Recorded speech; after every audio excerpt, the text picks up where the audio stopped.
Hi, I'm LJ Gordy. I'm the lead singer of Riot Control. What's up, guys? I'm Gene Hermanson. I'm the drummer for Riot Control.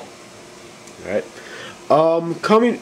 Coming to a lot of your shows myself recently, I noticed that you attract a lot of people. How do you guys do it? Well, we usually promote every show as much as we can. We put it up on our Facebooks and MySpace, and we tell all our friends at school and everybody. We basically just tell everybody we know, and then they bring people, and people who like us come back, and they bring more people, and it kind of goes from there. Yeah, and we also scream out car windows. Yeah, while driving along Staten Island, we yell out, "Hey, show this Saturday! Come and check it out!" So that works. And also, we have the bracelets, so people are just like, "Hey, what are you wearing?" So they check us out. Like, they get a wristband, they check us out, and all the dates are up, so people just get to check us out and come down and have a good time. All right. Being a young band, if you had to choose this or college without doing both, which one would you do? This. Yeah, definitely. Any reason to it? It's a passion. It's all about getting out there, getting on stage, and just having fun. How many people get to say like they can get on stage in front of people that aren't like their close friends? Like, we've got people come to the shows now finally that aren't just our close friends, like the same 30 people.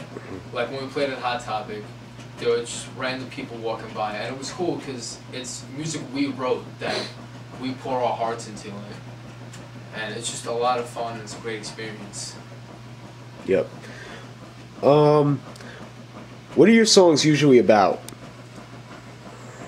Given each song, they're each different, but on a whole, it's kind of just being a teenager, how we feel as young adults coming up in the world, everything that's happening in our lives. It's just a part of everything that we're going through.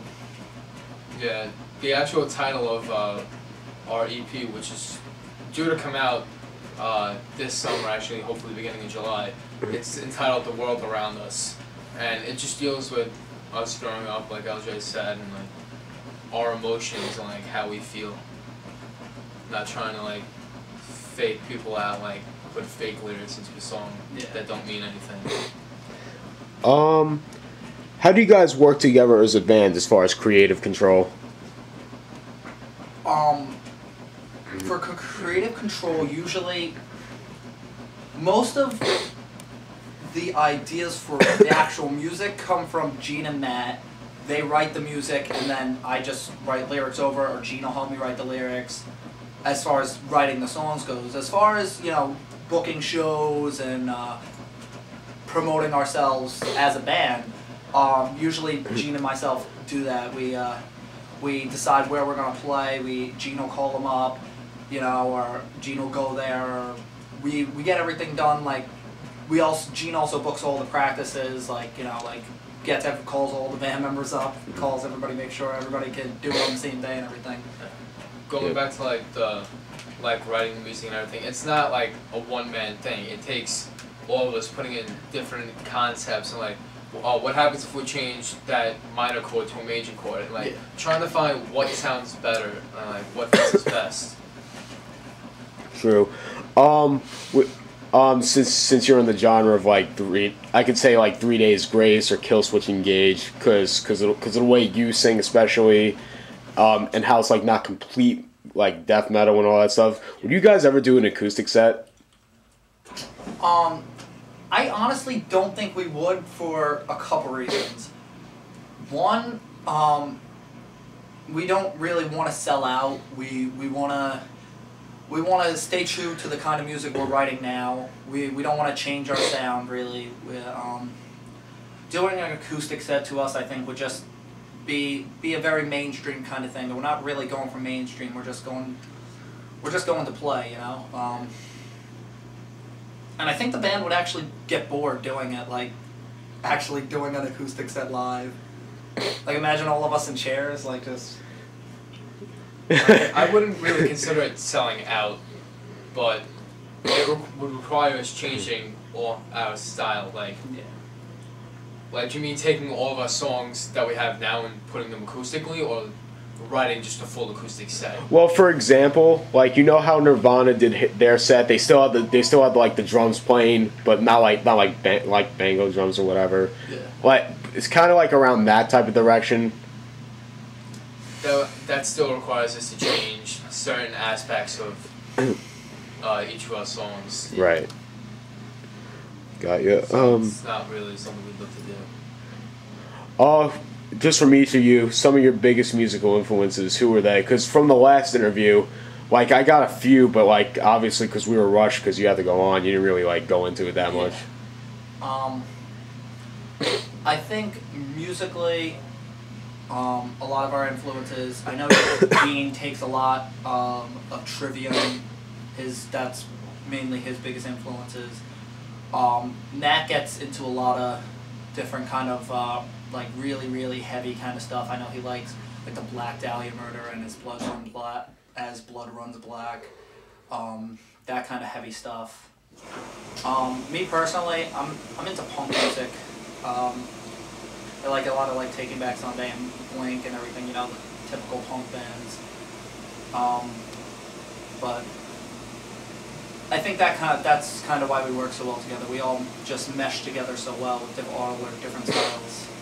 Yeah, the one thing that like sets us apart from some of the other bands on the island is you look at them and like they all listen to one kind of music. Like say it's like thrash metal, and they all listen to just that. Like each member of the group. You look at us and like Mano loves Iron Maiden and he's an '80s hair metal fan. Like, if he could live in one time period, that's him. LJ, like, straight up punk and alternative music. Gunner's a little more thrashy, like, heavy metal. I'm more into, like, the new metal and, like, hardcore stuff. And then Matt loves deathcore and, like, a lot of technical stuff.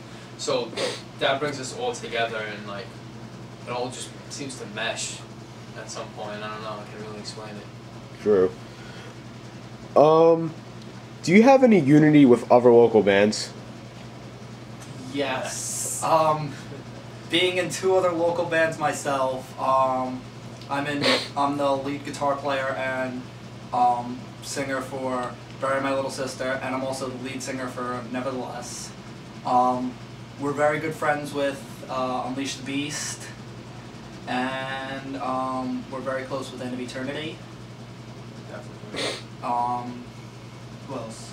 I don't know. I mean, it gets to a point where like you play a show with somebody, and it just clicks. And you know, you stick with those kind of bands. Like throughout maybe what is like the past 6 or 7 months that we've been playing together, we've played with. It tends to be a lot of the same bands, which does kind of get on the boring side. But then you step away and you always come back to those same bands. Right. Because it meshes like they're such great friends and everything, and it's I don't know, it's just a lot of fun playing with those people. Yeah. Well, we're running out of time for now, but if you want to see like a short snippet of part 2, we'll be right back.